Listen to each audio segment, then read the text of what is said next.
Siapkan hatiku Tuhan untuk dengar firman-Mu. Hatiku telah siap Tuhan untuk dengar firman-Mu.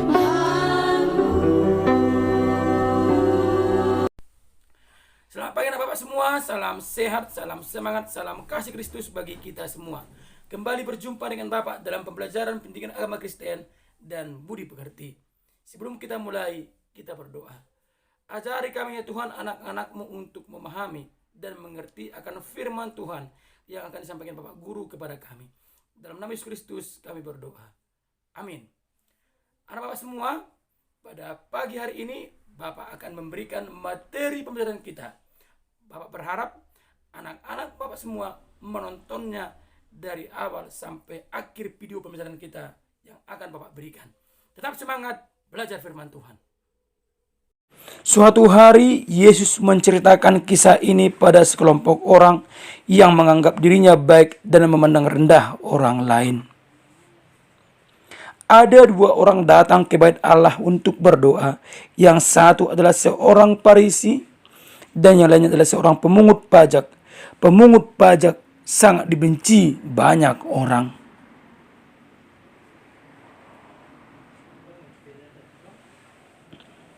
Orang Farisi itu berdiri dan berdoa seperti ini. Aku mengucap syukur padamu Tuhan, karena aku tidak jahat seperti orang lain, penipu dan orang berdosa. Yang pastinya tidak seperti pemungut pajak itu. Aku berpuasa 2 kali dalam seminggu, dan aku memberikan Tuhan 10% dari semua pendapatanku. Tetapi pemungut pajak berdiri jauh dan bahkan tidak berani mengangkat kepalanya saat ia berdoa. Melainkan ia memukul dadanya karena dia sangat sedih dan berkata kepada Tuhan, Tuhan telah menunjukkan kasih karunia-Nya kepada aku orang yang berdosa ini. Kemudian Yesus berkata, aku berkata kepadamu, saat pemungut pajak itu pulang, dia telah dibenarkan oleh Allah. Tetapi orang Farisi itu tidak. Barang siapa meninggikan diri, ia akan direndahkan. Tetapi barang siapa merendahkan diri, ia akan ditinggikan.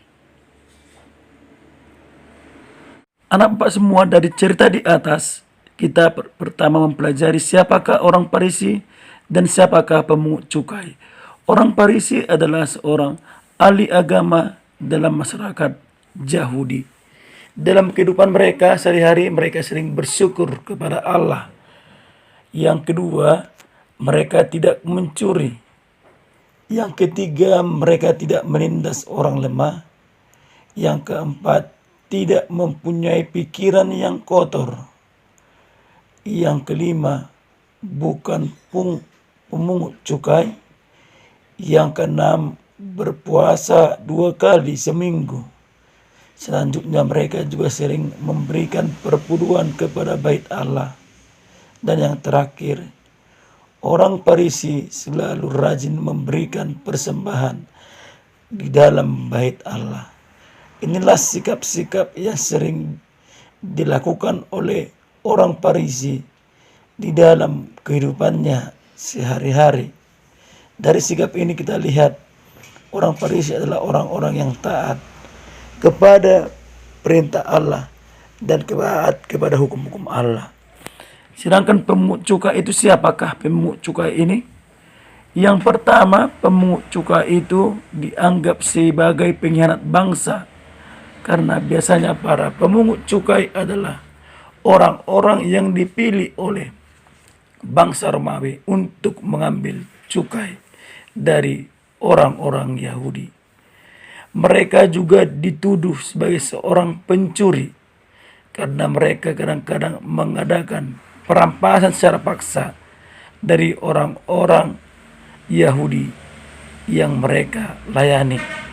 Yang ketiga, pemungut cukai selalu dituduh sebagai penindas orang miskin karena mereka tidak segan-segan untuk merampas dan menindas orang-orang yang lemah, orang-orang yang tidak berdaya. Inilah perbedaan orang Farisi dan pemungut cukai anak Bapak yang bisa kita pelajari dan yang bisa kita lihat. Namun yang kedua yang perlu kita lihat adalah bagaimana motivasi mereka, sikap hati mereka dalam beribadah. Orang Farisi yang pertama, ia ingin dilihat orang. Yang kedua, dia adalah seorang yang sombong. Yang ketiga, dia adalah berdoa dengan suara keras supaya dilihat orang. Yang keempat, bertindak untuk kepentingan dirinya sendiri. Yang kelima, tidak benar di hadapan Allah. Dari cerita di atas Bapak semua, beginilah sikap hati, motivasi, tujuan merubah cara beribadah yang dilakukan oleh orang Farisi di dalam kehidupannya sehari-hari.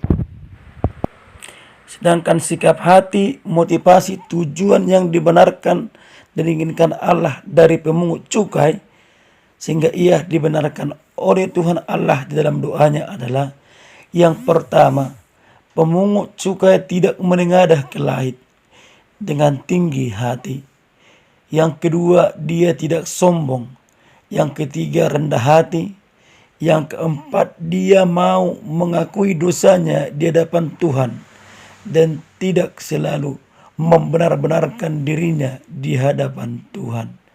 Yang kelima, dia berdoa meminta ampun kepada Tuhan atas apa ia yang telah pernah lakukan kepada Tuhan. Demikian pembelajaran kita untuk pagi hari ini anak Bapak semua. Oleh karena itu, yang menjadi tugasmu pada pagi hari ini yaitu coba tuliskan cerita singkat tentang pengorbanan Yesus Kristus untuk menebus dosa manusia. Kamu tuliskan nanti di buku tugasmu. Lalu japri atau kirimkan ke Gigara Classroom yang sudah Bapak berikan linknya. Bapak tunggu paling lama jam 9 malam nanti. Kita tutup pelajaran kita berdoa. Ajari kami ya Tuhan anak-anak-Mu untuk dapat menjadi pendoa yang benar di dalam kehidupan kami. Dalam nama Yesus Kristus kami berdoa dan bersyukur kepadamu. Amin. Demikian pembelajaran kita Bapak semua untuk pagi hari ini. Kita berjumpa kembali di pembelajaran di minggu yang akan datang. Tetap semangat untuk belajar dan pelaku firman Tuhan. Tuhan memberkati kita. Shalom.